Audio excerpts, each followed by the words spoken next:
Do you want to shield your precious quilling as you hand deliver a greeting card? Then I have a simple solution for you. It has minimal gluing and tabs, making assembly quick and easy.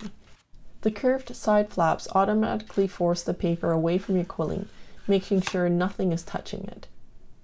You can download 2 templates. One is saved as a PDF for hand cutting, or there's also an SVG file that's great for electric cutting machines such as the Cricut Explorer or a Silhouette with your applicable software.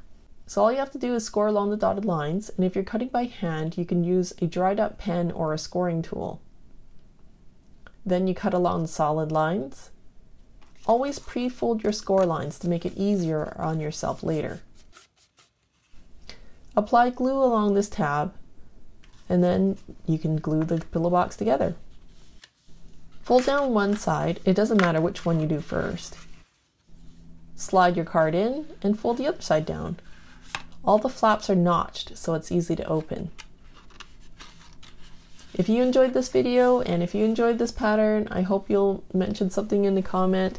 Tell me if it ends up helping you in your projects. Please give me a thumbs up, and I'll see you next time.